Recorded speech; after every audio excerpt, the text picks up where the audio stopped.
AIMIM के उम्मीदवार मोहम्मद मुजाहिद Qureshi ward क्रमांक 171 में रखा गया पब्लिक मीटिंग में वारिश पठान नेशनल स्पोक्सपर्सन पहुंचे, जिसमें हजारों लोग उपस्थित रहे और मुजाहिद कुरैशी को मिल रहा जनता का भारी समर्थन। क्या कुछ कहा, जानते हैं इंडियन न्यूज नेटवर्क के लिए मुंबई से संवाददाता शाहिद आलम की इस खास रिपोर्ट में।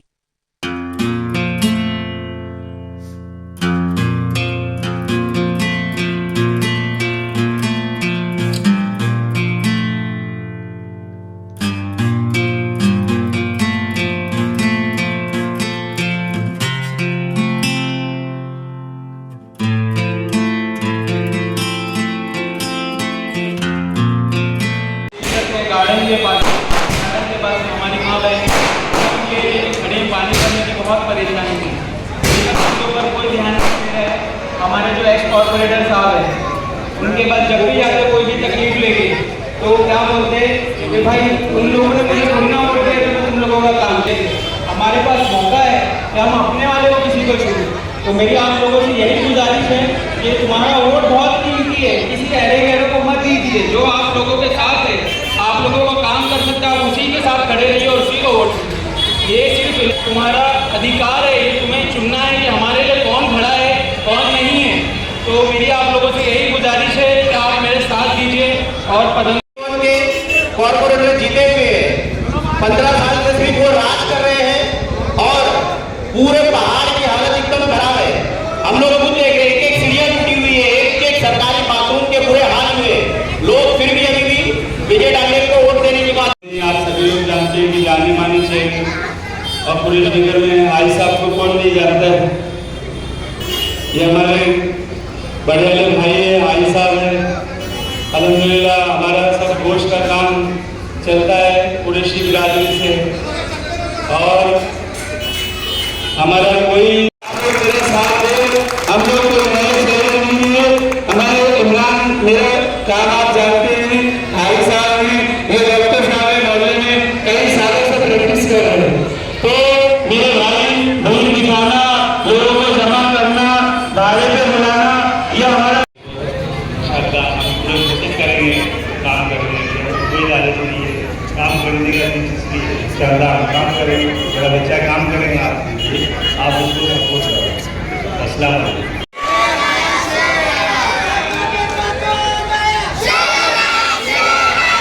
अस्सलामुअलैकुम रहमतुल्लाहि व बरकातुहू। डायस पर तशरीफ फरमा मजलिस इत्तेहादुल मुस्लिमीन के हमारे हैदराबाद से आए हुए मेहमान हबीब साहब और तमाम दीगर हैदराबाद के हमारे खुसूसी मेहमान, डायस पर तशरीफ फरमा रत्नाकर डावरे साहब, मजलिस इत्तेहादुल मुस्लिमीन के वार्ड नंबर 171 के उम्मीदवार मतलब जनाब मुजाहिद कुरैशी साहब, यहाँ मौजूद मेरे दोस्त, मेरे बुजुर्ग, मेरे भाई और घर पर बैठ के सुनने वाले मेरी मर्दान शीमा और बहनें, आज का ये जलसा इंतकामी जलसा है।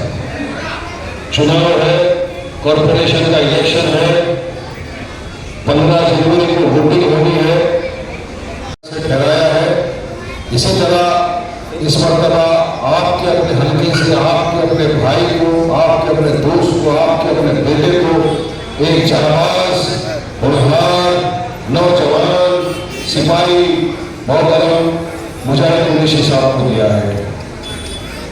देखिए, चुनावी माहौल है, आप तमाम जानते हैं, हमें काफ़ी सियासी पार्टियां लड़ रही है, मगर किसी ने भी ये नहीं सोचा कि जो देश की सबसे बड़ी अक़लियत है उसका भी पॉलिटिकल एम्पावरमेंट होना जरूरी है, उसका भी चुनाव लड़ने का अधिकार है, उसका भी अधिकार ये है कि वो माशरे के अंदर अपने लोगों को आगे लाए, उनकी तकलीफों को बयान करे, उनका दुख दर्द जो है वो खत्म करे। किसी ने सोचा नहीं, सब ने अपने अपने वालों को टिकट दे दिया। मैं समझता हूँ समझ सके किसकी बात कर रहा है। लेकिन मजलिस इत्तेहादुल मुस्लिमीन ने एक वाहिद ऐसी पार्टी है जिसने आपके हल्के से एक आपका अपना कलमा दुआ को भाई मुजाहिद कुरैशी को दिया है। सब यही एक तरफ हमारी लड़ाई दोनों से, एक तरफ मायावती की सरकार है जिसमें है अजीत दादा की पार्टी, हरियाणा शिंदे साहब शिवसेना, बीजेपी, दूसरी तरफ कांग्रेस है, उद्धव ठाकरे है, मुख्तालिफ राज ठाकरे उनके साथ है, हमारे साथ कोई नहीं। हम ऊपर अल्लाह है हमारे लिए, नीचे हमारे लिए कुर्ला की आवाम, इनका साथ, इनकी दुआ, इनकी मोहब्बत अल्लाह आपके बीच में, आपके अपने को बनाए। देखिए सियासत, ये जो चुनाव होते हैं ना कॉर्पोरेशन के, ये चुनाव जमीनी जो मुद्दे होते हैं उनसे टच होते हैं, जैसे रास्ते से रोड, ड्रेनेज पाइपलाइन, नल, पानी, इस तरह की जो रोजमर्रा की जिंदगी से हम लोगों को सामना करना पड़ता है, इसलिए चुनाव होता है। वार्ड का चुनाव होता है कि इस मेरे वार्ड में क्या चीज की कमी है, किस चीज के लिए मुझे काम करना है, किस किस परेशानियों से हमको रोज सामना करना पड़ता है। ये तमाम चीजें उस वार्ड के ही जो इंसान होता है, वार्ड में जो रहता है उसको पता हो। इसके पहले आपने जिनको जिताया शिवसेना के, यकीन मानो 7 साल के बाद ये चुनाव आया है। 7 साल में आप बताइए कितनी मर्तबा आपके बीच में वो आया या क्या आपका काम करके दिया उसने। 7 बरस में ये जो आज आपको ट्रैफिक का प्रॉब्लम है, जो मैं समझ तो पड़ गया, यहाँ के रास्ते और कम होते दिखाई दे रहे, यहाँ पर पानी की किल्लत बढ़ती जा रही है, स्कूल का पता ठिकाना नहीं है, हॉस्पिटल का पता ठिकाना नहीं है, क्योंकि इनको आप किसी वोट से मतलब आपके लिए करना कुछ नहीं चाहते। ये चुनाव के पहले आएंगे, आपसे झूठे वादे करेंगे, आपका वोट लेंगे, इख्तियार में आ जाएंगे, और चुनाव के बाद इनका एक फेमस डायलॉग सब तरफ चलता है, अपना काम बनता भाड़ में जाए जनता। ये बात इनकी हकीकत ध्यान रखते हैं, ये काम करने में नहीं मानते, ये चाहते ही नहीं कि कोई ऐसा उम्मीदवार यहां से जीते जो आपका काम करेगा। वो उम्मीदवार आ गया, काम करने में विश्वास रखता है, तो इनकी सियासत खत्म हो जाएगी। क्योंकि आज आप देख रहे हैं कि किस तरह से एक जंग चल रही है देश, पॉलिटिकल एम्पावरमेंट करना है, हमको आगे आना है।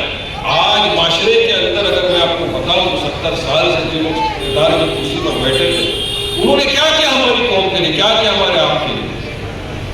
आज भी कमेटी के रिपोर्ट बताता है, महबूबुर रहमान कमेटी का आप रिपोर्ट देख लीजिए, मेरे बुजुर्ग यहाँ पर बैठे हुए, सच्चर कमेटी का रिपोर्ट आप देख लीजिए।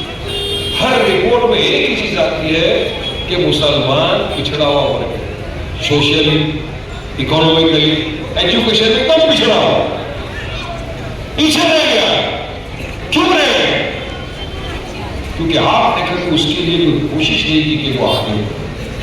एक शख्स आगे कैसा बढ़ता है पता है? अगर वो जीतता है, कॉर्पोरेशन में जाता है, असेंबली में जाता है, तो अपने माशरे की, अपनी कौम की बात करता है। उन्होंने किसी को मौका ही नहीं दिया। बात करो तो मैं सेक्युलरिज्म के जो चैंपियन अपने आप को बोलते कांग्रेस की सरकार की, उसकी भी बात करो। 70 साल से इक़्तिदार में रहे। आपने याद होगा जब महाराष्ट्र में लोकसभा का चुनाव आया था 1.5 साल पहले, 48 सीटें महाराष्ट्र में, 48, एक भी मुसलमानों को इन्होंने चुनाव लड़ने की प्रेजेंटेशन उसका नहीं कराएंगे तो आगे कैसा हो। बस यही करते करते करते आज हम इतने पीछे चले गए हैं कि हमारा पुराने हाल पूछने वाला कोई नहीं बचा। हम बस रह रहे हैं, तड़प रहे हैं, मर रहे हैं गंदगियों के अंदर, हमारे बच्चे बेचारे चलते जा रहे हैं गंदगी से, हमारी माँ बहनें इसी तरह ऑटो के अंदर जा रही है जहाँ पे खड्डे सट्टे दुनिया भर के, तो कोई हमारी तरफ से बोलने वाला नहीं है ना, बोलने वाला नहीं होगा तो ये होगा। मजलिस इत्तेहाद मुस्लिमीन एक वाहिद ऐसी पार्टी है जो आपके साथ कंधे से कंधा मिलाकर काम करने में विश्वास करती है, डेवलपमेंट की बात करती है, विकास की बात करती है, स्कूलें बनाना है, सड़कें बनाना है, बच्चों को अच्छी तालीम हासिल हो उसके लिए अच्छी स्कूल कॉलेजेस बनाना, ये मजलिस का काम। और ये काम बारिश पठानिया बोलेगा तो आपको लगेगा नहीं सिर्फ बोल वचन दे रहा है, उसको क्या मालूम। अरे अब चलो कोई मेरे साथ हैदराबाद में, हमारे हैदराबाद के लोग आकर बैठे, सीनियर हमारे लोग, पूछो वहां पर वसीम बदर ने क्या काम किया। मैं जब टीवी के ऊपर बैठता हूँ या किसी भी जगह होता हूँ फोरम में, जो अपोजिशन के नेता होते हैं, मैं सवाल करता हूँ कि बताओ देश में कोई ऐसी पार्टी है, ऐसा कोई नेता है जिसने अपने राज्य में इतनी सारी स्कूलें बना दी हो, इतनी सारे अस्पताल बना दी हो, इतनी सारी कॉलेजें बना दी, जो हमने हैदराबाद में बनाई। यकीन अब किसको पूछो जिहाद का मतलब क्या है मालूम नहीं। हर जगह लव जिहाद, लेट जिहाद, फुट जिहाद, थूक जिहाद, खाना जिहाद, शर्ट जिहाद, पैंट जिहाद, बस हर चीज जिहाद जिहाद जिहाद। तो उसको सामने जवाब दिया था भाई लव जिहाद का तो मतलब मालूम नहीं है। एक 19-20 साल वाला लड़का है लड़की अपनी मर्जी से अपनी पसंद से किसी से शादी करता है, कानून तो क्या है पेट में दर्द होता है। और ये जिस बात की बात कर रहे हैं इंटरकास्ट मैरिज, बीजेपी के काफी मंत्रियों ने मुसलमान होते हुए नॉन मुसलमान से शादी किया है, काफी सुपरस्टार ने किया है। मैं फिर आया नारा खींच के लेके जाऊंगा ओवैसी का और दिखाऊंगा तेरे में इतनी हिम्मत, मेरे गायक के बारे में बोले। सब लोग खामोश थे, सोचना चाहिए था 5 टर्म का एमपी संसद रत्न जिसको भारत सरकार ने भेजा दुनिया भर में जाके दुश्मनों की तोड़ फोड़ के जो आया, इनके अब्बा जिनकी तारीफ कर रहे हैं वो छोटू यहाँ पे आकर हमको बोल रहा है कि नारा खींच के लेके जाऊंगा। मगर किसी ने इतनी हिम्मत नहीं बोलने की कि भाई वैसा क्यों बोल रहा है। एक सांसद रत्न के बारे में तो क्यों बोल रहा है, भारतीय पार्टी उनकी बढ़ गए तो ना, काम मेहनत की बुनियाद पे बढ़ रही है, बढ़ने दो ना। नहीं बोला किसी ने, जवाब तो हमने दिया। जवाब दिया बेटा वो इस हिसाब के नाड़े की जिंदगी तो तेरी हाइट है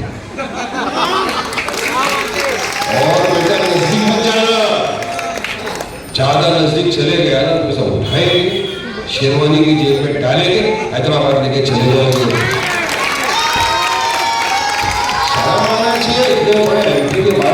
मगर क्या वजह इनकी बढ़ती हुई ताकत को हो, वजह ये किसी भी तरह के खिलाफ वो इनको बदनाम करो और साथ में सब इनकी ताली बजा रहे, अच्छा है अच्छा बोल रहा है। अरे शर्म आना चाहिए। तुम जवाब नहीं देंगे हम जवाब देते हैं इनको बराबर, हर शोबे में जवाब देते हैं। आज हम चाहते हैं, देखो मुंबई म्यूनिसिपल कॉर्पोरेशन का बजट है 70,000 करोड़ रुपए। 30 साल से इक्तदार की कुर्सी में थी शिवसेना जो आपके बीच में आज घूम रही है ना, किसके साथ पार्टनर बन गए? राज ठाकरे। राज ठाकरे कौन है आपको पता है? जिसने सबसे पहले हमारी मस्जिदों के ऊपर जो लाउड स्पीकर लगे थे उसको उतार देने की बात किया था, वो है राज ठाकरे। ये उसके साथ में कंधे से कंधा मिलाकर आज यहां चुनाव लड़ गए। उद्धव ठाकरे जिसका उम्मीदवार यहां पर ये वो है जब मुख्यमंत्री बना, असेंबली में खड़े होकर सबके सामने उसने कहा कि हमको गर्व है, हमने 10 मिनट के अंदर पूरी बाबरी मस्जिद को गिरा दिया। ये वो है उद्धव ठाकरे। तो क्या हम ऐसों के साथ जाएंगे जो गर्व करते हैं हमारी मस्जिदों को शहीद होने पर? इस तरह के लोग क्या वोट देंगे? ये वो लोग हैं, देखो मैं जानता हूँ कुंडा कसाईवाड़े के मेरे भाइयों को, बहनों को, मेरे बुजुर्गों, मेरे दोस्तों, हर चीज बर्दाश्त करते हैं, लेकिन जहां पे हुजूर की बात आ गई, मेरे हुजूर आका मदनी मोहम्मद मुस्तफा सल्लल्लाहु अलैहि वसल्लम की बात आ गई तो उनकी शान में कोई गुस्ताखी करेगा तो ये जमात कभी बर्दाश्त नहीं करेगी किसी के ऊपर। ऐसे 10 कुर्सियों को वारिस पठान लाख मार देगा जहां पे मेरे हुजूर की शान की बात आ जाए। ये मान ये शिवसेना के सैयद को बोलता हूं आपके सामने, रामगिरी टकला, उसने मेरे हुजूर की शान में गुस्ताखी की। हमने कहा इसको अरेस्ट करो, ये गुस्ताख रसूल है। सरकार ने नहीं किया, औरंगाबाद से पूरी रैली लेकर मुंबई तक आ गए, उसको अरेस्ट कराने एफआईआर कराने कामयाब हो रही। हजारों की तादाद में आशिक रसूल रैली का हिस्सा बने आए, सब मुंबई तक आए, उसको एफआईआर को उसको अरेस्ट नहीं किया। नहीं, अब आगे की दास्तान सुनो। ये शिवसेना की बात कर रहा हूं, शिंदेगढ़ इस तरह से मंच पे रामगिरी को उठाया और बोला इनको जो करना है करो, मैं देखता हूं रामगिरी को कौन हाथ लगाता है, कौन इसको अरेस्ट कर सकता है इस तरह के। लेकिन जो गुस्ताख रसूल उसकी देश पीछे न आपके पास मौका है जवाब देने का। या तो आप गुस्ताख के रसूल के साथ चले जाओ या आशिक के रसूल आपके साथ बैठा है इसके साथ आ जाओ। गुस्ताख के रसूल के साथ कोई नहीं जाएगा। तो भगाओ ऐसों का क्या काम है फिर अपनी समाज में, क्या काम है अपने एरिया में, क्या काम है कसाईवाड़े के अंदर, या काम है आशिक के रसूल का सच्चा पक्का मुसलमान का। उनके वालिद साहब को देखो, उनके भाई को देखो जो यहाँ काम करते हैं, आपके बीच में रोज रहकर अपना काम करो, ऐसों के साथ जाओ।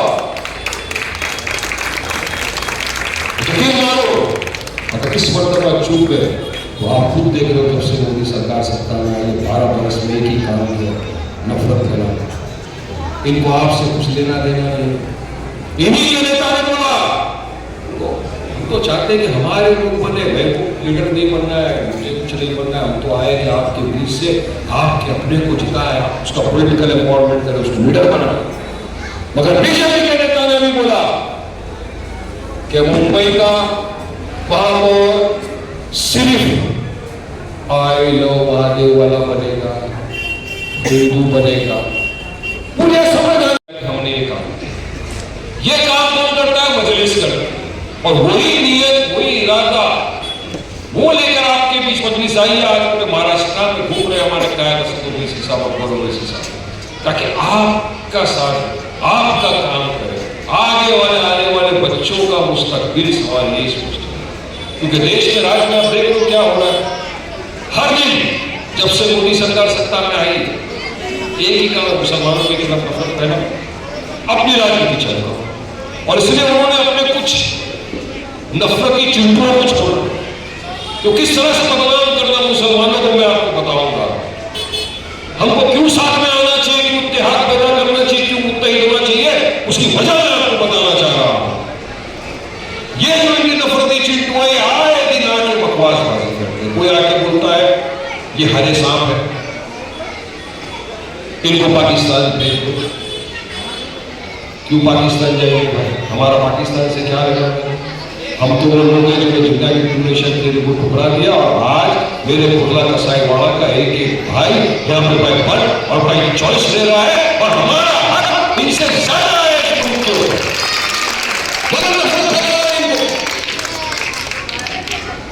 बकवास करनी मुसलमान के खिलाफ, तो इस तरह की बयानबाजी की जाती है। कभी बोला जाता है मस्जिद में घुस घुस के मारेंगे, वो एक छोटा सा आ गया है इतना है ना। हर आदमी उसको एक ही काम दिया बीजेपी ने, पूजा मुसलमानों के खिलाफ बकवास कर, गालियां कर, तेरे को नेता बना। अरे उसको मिनिस्टर बना दी।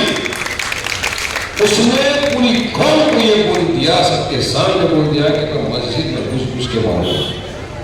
लेकिन जो लोग आपके बीच घूम रहे हैं, इनके मुंह में फेविकोल है, जुबान, अगर मजलिस वाले डरते घबराते किसी के बाप से भी नहीं जवाब भी। कोई बात सही है, मुसलमान डरता किसी के बाप से भी नहीं है। ये तो कायदे कानून का पालन करता है, संविधान का सम्मान करता है, इसलिए अपनी बात सीधा रखता।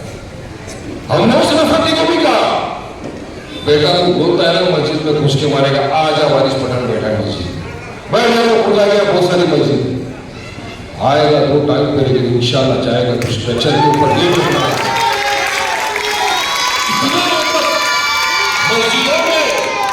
मस्जिदों में घुस के मारने की बात की जा रही है, क्या रुकेंगे, क्या बर्दाश्त करेंगे, कैसे यहां दिल नहीं भरता तो और कैसा बदनाम करेंगे। कंपटीशन में और एक होकर जाती है। नहीं, मैं इससे बड़ी हूं, मैं ज्यादा मुसलमानों को बदनाम कर सकती हूँ, मैं ज्यादा नफरत फैला सकती हूँ, मैं ज्यादा जहर उगल सकती हूँ। तो वो मोहतरमा आकर बोलती है कि मुसलमान 19 बच्चे पैदा करते हैं। ए भाई किसी के घर में क्या 19 बच्चे बताओ है तो क्या बता दो, मैं मिलना चाहूंगा उसको भाई, मैं भी तो पूछूं कैसा होता है 19 बच्चे पैदा करो। अरे मैडम जी आप 19 की बात करो, मैं आपको बोलता हूं आपको किस देर होगा 25 पैदा करो, आप में ताकत है 30 पैदा करो, आओ कंपटीशन में देखा जाएगा।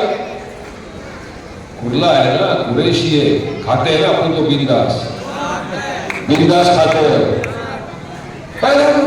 और कौन ज्ञान दिया, जिनके खुद के 2 बच्चे, खुद के 2, मगर क्योंकि मुसलमानों को बदनाम करना है तो बकवास पैदा करते हैं, इनकी आबादी बढ़ते जा रही है, इनको शहर से निकालो, गांव से निकालो। अरे भाई किसी के बाप का थोड़ी है यार, भारत देश हमारा है, हम यहाँ पैदा हुए, इंशाल्लाह मरेंगे तो दफनाए भी जाएंगे भारत देश के अंदर। आप बेटा चेक करो, मुसलमानों को तो बटपेट का होता है, मगर क्योंकि नफरत फैला तो हर आसान कटमुल्ला एक वही इतने वाले ने बोला वारिस पठान हरा साहब कैसा हरे रंग से नफरत क्यों है तुम? ये हरे रंग से नफरत क्यों है? हरा रंग तो हमारे तिरंगे में भी है ना। उनको नफरत है, जवाब हमने दिया नहीं। ये क्या सुन रहे हो, खामोश बैठे दूसरों की तरह के? हमने कहा तू लाल बिच्छू, संविधान को खाने वाला बिच्छू। और वो सुन रहे हम लोग तो पाकिस्तान नहीं जाएगा, लेकिन 16 तारीख को इंशाअल्लाह ताला कुर्ला की आवाम पतंग के मोड़ पर बटन दबाएगी 15 को, और 16 को तेरा बढ़िया बिस्तरा बांध के वो भेज देंगे चाइना, जापान को भेज देंगे उसको। इस तरह की बकवास है। उसके बाद में हमारे कायद के बारे में आदमी बात देखो, आज सबको पता है मजलिस उभर रही है, जमात उभर रही है, पूरे भारत देश के अंदर आगे बढ़ते जा रहे हैं हम। आपने देखा बिहार का चुनाव आया, हम तो 25 पे लड़े 5 जीत गए, कांग्रेस वाले 67 पे लड़ के सिर्फ 6 पे आ गए। वहां भी घमंड में थे, हमने कहा साथ में आओ ताकि सेक्युलर वोट का विभाजन ना हो, साथ मिलके कांधे से कांधा मिलाएंगे, बीजेपी को हराएंगे। मगर इनकी नियत नहीं थी बीजेपी को हराने की। हम लड़े, जीते इल्जाम। तो अभी देख रहे हो मजलिस बढ़ रही है। महाराष्ट्र का चुनाव आपने देखा था पिछले मरतबा जो हुआ 1 महीने पहले नगर परिषद का, 83 जगह पे हमारे पार्षद चुन के आए, हमारा चेयरमैन बन गया। पुरानी जाता है तो आप सब बकवास हमारे गायक के बारे में उसने बोल दिया, वो छोटे नाला खींच के लेके जाऊंगा जी। पत्रकार ने सवाल किया, सबसे सवाल किया, सबके मुंह में तय जमा। अब इत्तेफाक से घूमते फिरते अपने पास आ ही जाते हैं सूचना को, क्योंकि उनको पता है जवाब वारिस पठान देने वाला टकरा देगा। मेरे को सवाल किया, मैं बोला पहली बात तो एक चीज ये है कि संविधान में कहाँ लिखा है कि ये बनेगा या ये बनेगा या वो बनेगा, कहीं नहीं लिखा। लेकिन फिर भी अगर ये बोल रहे हैं तो मैं बता रहा हूँ संविधान एकता की बात करता है, इक्वालिटी की बात करता है, बराबरी की बात करता है। अगर इस हिसाब से देखना जाए तो फिर आई लव मोहम्मद सल्लल्लाहु अलैहि वसल्लम बोलने वाला क्यों नहीं बन सकता? बन सकता तुम्हारे हिसाब, हमारे हिसाब से बन। क्यों कोई खान, पठान, शेख, सैयद, अंसारी या कुरैशी नहीं बन सकता है तो और मुसलमान नहीं बन सकता? बन सकता है। क्यों कोई मेरी घर पर बैठकर सुनने वाली मेरी पटानशी मां बहन, भारतीय मुसलमान, मुंबई की मुसलमान, हिजाब डालने वाली, बुर्का पहनने वाली क्यों नहीं बन सकती? मेरे से तो बताओ मेरे को इस बात का जवाब। बोले तो पहली बार हुआ तुम नफरत की आग को इतना उभार चुके हो कि पहली मर्तबा ये नहीं हो रहा है। भारत देश का राष्ट्रपति प्रेसिडेंट मुसलमान बन सकता है, उपराष्ट्रपति मुसलमान बन सकता है, सुप्रीम कोर्ट का चीफ जस्टिस मुसलमान बन सकता है। मोदी खुद एएमजे अकबर को मंत्री बनाए, मोदी खुद मुख्तार नकवी को मंत्री बनाए, मोदी ने खुद ने आरिफ खान को गवर्नर बनाया, तो क्यों नहीं बन सकता? महाराष्ट्र का चीफ मिनिस्टर अब्दुल रहमान अब्दुल्ले मुसलमान बन सकता है। जब मेंबर ऑफ पार्लियामेंट इतने सारे मुसलमान बन सकते हैं, एमएलए बन सकते हैं, महाराष्ट्र में पहले मेयर महापौर मुसलमान बन चुके हैं, तो अभी क्यों नहीं बन सकता भाई? बन सकता है। मैं तुम्हारे पास उतना मेजॉरिटी की जा रहा है सर। अमेरिका के न्यूयॉर्क 7% मुसलमान है, सिर्फ 7%, 7%। उस न्यूयॉर्क इतनी बड़ी सिटी से अगर एक मुसलमान जोरान ममदानी मेयर बन सकता है, तो फिर मुंबई का मेयर मुसलमान क्यों नहीं? लंदन का मेयर, लंदन सिटी का मेयर मुसलमान बन सकता है, तो फिर एक मुसलमान कसाईवाड़ी का मेयर क्यों नहीं बन सकता? जवाब हमको सिखाएंगे। ऐसे सुबह से शाम तक 10 को टप्पू मार के जेब में रख के निकल जाते हैं, बच्चे होते हमारे से, मगर नहीं बन सकता, यही बनेगा वही बनेगा। नहीं, संविधान में जनता है, कुर्ला कसाईवाड़े की आवाम जिसको मोहब्बत से नवाजेगी, दुआ से नवाजेगी, मुट्ठू से नवाजेगी, वो जीतेगा इंशाअल्लाह ताला। उम्मीद है मेरा बन जाएगा। कोई बड़ी बात नहीं, आपको इसलिए एग्जाम्पल दे रहा हूँ कि आप सोचोगे अपन तो इतने कम है। अरे सियासत में गिनती भेड़ बकरियों की होती है, शेरों की नहीं। भेड़ बकरी में शेर लोग, हमको पता है कौन बन सकता है और बनाने की ताकत है आपको। ये वोट आपको अल्लाह ने दिया है। देखिए 2017 में चुनाव आया था, आज तकरीबन 8 साल के बाद ये चुनाव आया है। अब आपको फैसला करना है कि हमको क्या इसी तरह रहना है, इसी बस्तियों में इसी तरह दम घुट घुट के इसी तरह से नीचा दिखते रहना है, कि हमको भी बराबरी करना है। इनकी आंखों में आगे डाल के बात करना है, इनकी आंखों में आगे डाल के कोई सवाल जवाब करना है। फैसला हमको करना है, आपको करना है, आपकी सवाल हमको करना है कि क्या हमको उनको वोट देना है, शिवसेना वालों को, क्या हमको अजीत पवार को देना है, या हमको मध्य से ध्यान मुस्लिम को देना है जो हमारे हक इंसाफ की बात है। जो वो है अजीत पवार, 70,000 करोड़ का घपला कर दिया, खुद बोला मैंने किया, आपको बीजेपी में बैठा हूँ। वाकई में बीजेपी में तो जाता है वॉशिंग पाउडर देखवा दूध सी सफेद धुल के साफ हो जाता, वो साफ हो गया। हमारे खून पसीने की कमाई का पैसा खा के वो साफ होकर बैठ गया, अपने कैंडिडेट निकाल दिया, जा बेटा मेरा काम हो गया, तू वोट ले। अब तू घूम कुर्ला कसाईवाड़े में वोट काट, फायदा हमको पहुंचा। इनका काम है आपका वोट काटना। अगर आपने एक भी वोट घड़ी को दिया, आपका वो वोट घड़ी को नहीं जाएगा, आपका वोट जाएगा सीधा बीजेपी के अंदर। वो बीजेपी जो आपकी हमारी बड़ी दुश्मन है, जिसको हमारे मदरसों से नफरत, जिसको हमारी मस्जिदों से नफरत, हिजाब से नफरत, खाने पीने से नफरत, ये वो बीजेपी। और इनसे लड़ता कौन है? ट्रिपल तलाक में कौन लड़ा? मेरा आपका कायद गरस्ता साहब ओवैसी। हिजाब पे ओवैसी, पागड़ी पे ओवैसी, कादरी पे ओवैसी। जब वक्त की जमीन हड़प करने का कानून लाया बीजेपी ने, आपके हमारी तरफ से लड़ाई लड़ा कौन? ओवैसी। जब वक्त लिंचिंग हो गई, बड़े के जानवर के ऊपर झूठा इल्जाम लगाकर इखलाक को मार दिया, पहले खान को मार दिया। उस वक्त भी अगर कोई लड़ा तो कोई और नहीं, आपका हमारा कायद गरस्ता साहब ओवैसी। हर चीज में अगर ओवैसी साहब आपकी लड़ाई लड़े तो आपका भी फर्ज बनता है कि जहां जहां से ओवैसी साहब के उम्मीदवार खड़े हैं वहां पर जाकर उनको वोट देकर जिताए और अपने हक इंसाफ की काम आपसे 15 तारीख के लिए ऐसा नहीं आवाज पठानी। तेरा मेरा रिश्ता क्या, तेरा मेरा रिश्ता क्या,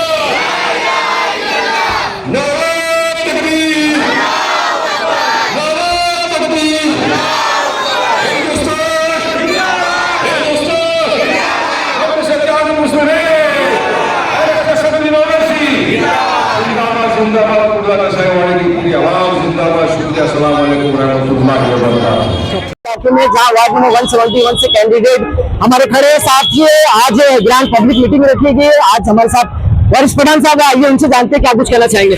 सर क्या कहना चाहेंगे, आज पब्लिक मीटिंग रखी गई पूरा नगर वार्ड नंबर 171 पे, क्या कुछ कहना चाहेंगे? बिल्कुल, आज हमारी पब्लिक मीटिंग में आपने देखा पब्लिक में कितना जोश और जज्बा है।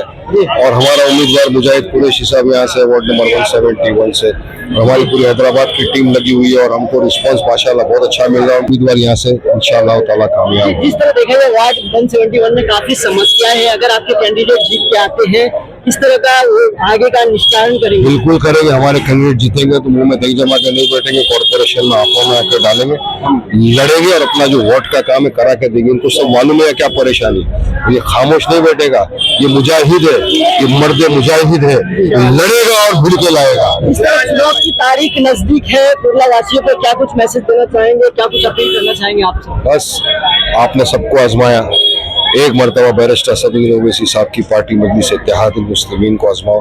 इंशाल्लाह यकीन मानिए आपको निराशा नहीं होगी।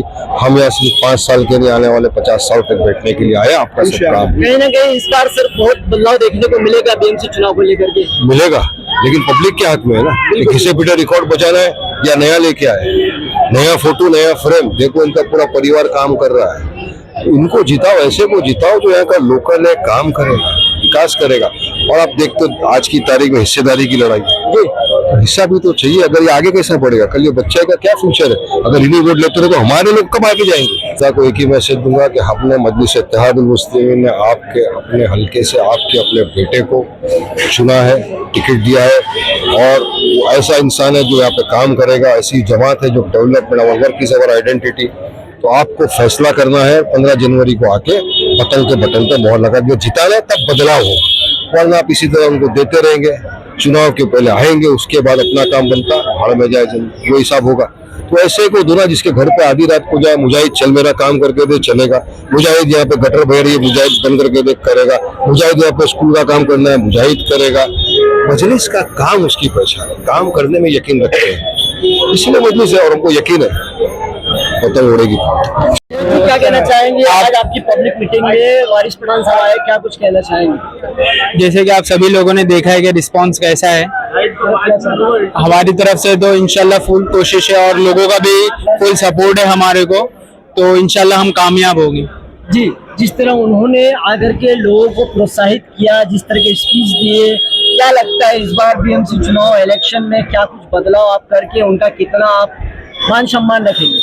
इंशाल्लाह हम पूरा काम करेंगे जो हम एक कॉर्पोरेटर को करना चाहिए और उनका मजलिस इत्तेहादुल मुस्लिमीन का नाम रोशन करें। साथ ही आप डोर टू डोर कैंपेनिंग कर रहे हो, लोगों का किस तरह का रुझान मिल रहा है, फीडबैक कैसा मिल रहा है? लोगों का फीडबैक तो बहुत ही अच्छा है कि इस बार हम पतंग के साथ है और इंशाल्लाह हमारी ही जीत होगी। जिस तरह वार्ड की समस्याएं काफी है, 171 और पेडिस्ट्रियल एरिया भी है, इसको लेकर के अगर आप जीत करके आते हो तो किस तरह का विकास है? सबसे पहले तो पानी का बड़ा मुद्दा है, पानी का मसला सॉल्व करेंगे। उसके बाद में लैंडस्लाइडिंग है, स्टेयर्स का इशू है, लाइट्स का इशू है, ये सब चीज़ों पर हम काम करेंगे। जी, आने वाली चुनाव की तारीख नजदीक है, क्या आवाम से कहेंगे कि तारीख बहुत नजदीक आ गई है, क्या कुछ कहोगे? ये इलेक्शन ही नहीं है सिर्फ, ये हमारे लिए बहुत बड़ा मौका है, तो आप लोगों से गुजारिश है कि वोट दीजिए, जो आपके लिए हक की आवाज़ उठाए आप उसका साथ दीजिए। और आप जैसे कि जानते हैं कि हम यहीं के रहवासी है, तो आप लोगों की समस्याओं को बेहतर जानते हैं, तो हम आपके साथ हैं, बस आपके साथ की ज़रूरत है। काबरे साहब, आपसे एक सवाल है, क्या कहना चाहेंगे? जिस तरह हमने देखा वारिस पठान साहब आए, लोगों का भी काफी तादाद मिला, आप लोगों को किस तरह का सपोर्ट है, क्या कुछ कहना चाहेंगे इस बार इलेक्शन को लेकर? देखो, इस बार 171 से मजलिस का कारपोरेटर चुन के आएगा, ये 100% सही है, क्योंकि बदलाव, लोगों को बदलाव चाहिए। लोग जो भी कारपोरेटर थे उससे परेशान है, बदलाव चाहिए उनको, अपना लोकल बच्चा चाहिए और यहाँ की जो भी समस्या है सॉल्व करने वाला चाहिए। अभी यहाँ पे आपने 171 में देखा कि पार्किंग की समस्या है, ट्रैफिक की समस्या है, पानी की समस्या है, इवन एजुकेशन की समस्या है कि, और दूसरी बात ये कि यहाँ पे और एक समस्या है कि ये नशेखोरों की समस्या है। ये सबसे अगर हमारा कारपोरेटर जीत के आता है तो 100% ये सब समस्या हल करेगा, सॉल्व करेगा। किस तरह का सपोर्ट है आपके कैंडिडेट मुजाहिद को, क्या कुछ कहोगे? अस्सलाम वालेकुम, मैं इरफान कुरैशी, हमारे मुजाहिद भाई जो पतंग की तरफ से खड़े हुए हैं, इनको आप लोग वोट दीजिए। जैसा कि आप लोगों को मालूम है कि आजकल मोहल्ले में क्या माहौल चालू है, क्या नहीं है। कोई आदमी बोलता है मिसाल पे वोट डालेगा, कोई पतंग पे डालेगा, कोई घड़ी पे डालेगा। आपको घड़ी मिसाल कुछ नहीं देखना है, तुमको जहाँ जाना है जाओ, लेकिन लास्ट तारीख मेरा बोलने का एक ही वजह है कि 15 तारीख की फजर की नमाज के बाद अपने को पतंग को जिताना है। तुमको जहाँ जाना है, जिसको विशाल के पास जाओ, विशाल के पास जाओ, घड़ी के पास हमको उससे कोई लेना देना नहीं। अपने भाई मुजाहिद भाई को जिताना है और पतंग पे ही से वोट डालना है। मुसलमान लोगों से मेरी ये गुजारिश है कि मोहल्ले के 170 लोगों के मुजाहिद भाई को ज़्यादा से ज़्यादा मात्र वोट में जिताएं।